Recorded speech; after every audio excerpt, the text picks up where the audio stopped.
Alright, Andrew, here's your 124th/127th scale Chevy Avalanche. It's a 2002 model from Welly.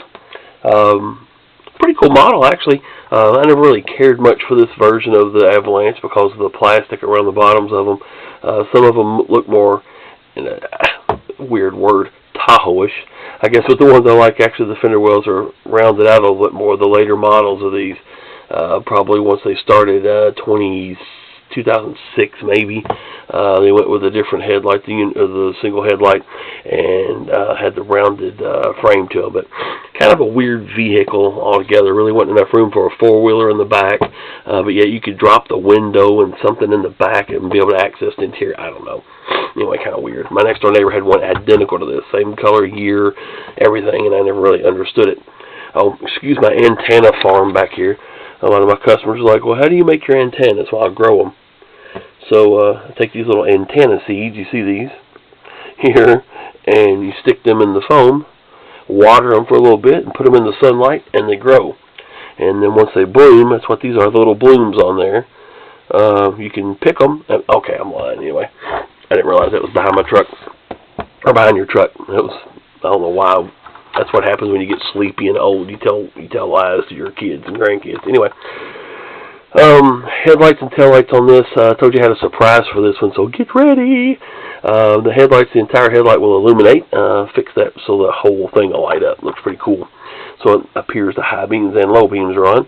Also, your side markers here, I painted them a little bit more with some clear orange. So they'll show up a little bit better. You won't be able to see them on the camera because the white's so bright, but in person you can actually see the orange look pretty good. I also went ahead and did your fog lights for you. So you have fog lights that are actually driving lights in here as well. Did that for you. The hood open on this? I can't even remember. Nope, I guess not. Nope, I couldn't remember. Your batteries in the back, as you requested, right here. Easy enough to change since it has a tailgate drops and you have a tunnel cover on here. You can change the battery really easy. Put it back in there. This will slide out.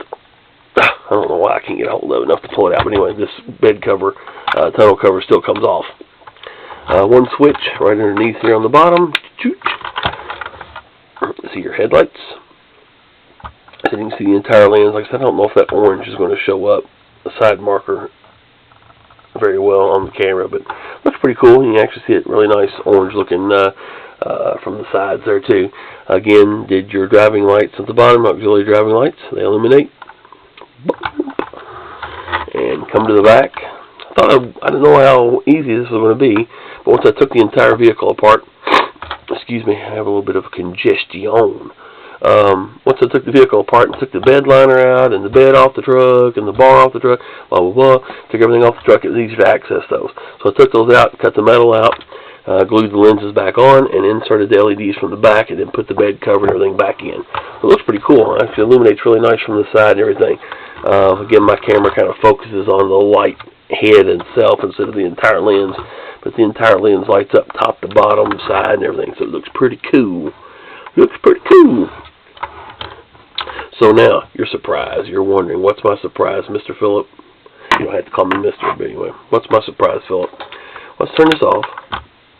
Ladies and gentlemen, now I went ahead and added something for you. I know you kind of got antsy wanting your truck back, so went ahead and added a little feature for you on this.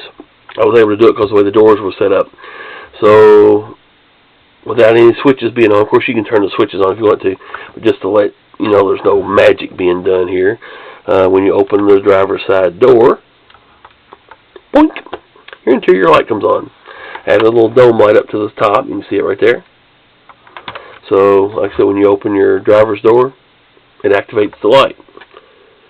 Well, Mr. Phillip, you keep saying driver's side. Well, let's go to the passenger side, see what happens. Ta-da! Yes, it turns it on too. So again, you have switches on the doors. Like I said, the way these doors are set up, I could add the switch for you. So I thought, what the heck? It took about an extra hour or so to do it. But I thought, you know, for my buddy Andrew, yeah, that's what we did. Holla. So, isn't that pretty cool? I thought you might like that little addition, even though the interior on these smaller cars aren't really what's the kids say? They don't drip. Is that what, like high fashion? Anyway, I'll say that. I'm going to be laughed at. But anyway, I really don't care. I'm used to it. So anyway, added the interior light for you. So you can have that on. You can turn your little headlights and tail lights on. Of course, that door hinge there, you has to open all the way to activate them. So there you go, man. Looks pretty cool. So I appreciate the business, and get those other ones shipped to me, and I will ship this one out to you tomorrow. If I have your address, I'll have to look it up again. I'm sure I have it. So I appreciate it. Andrew, thank you for your patience, and I'll try to get those other little cars painted for you as soon as possible. Thank you very much, sir.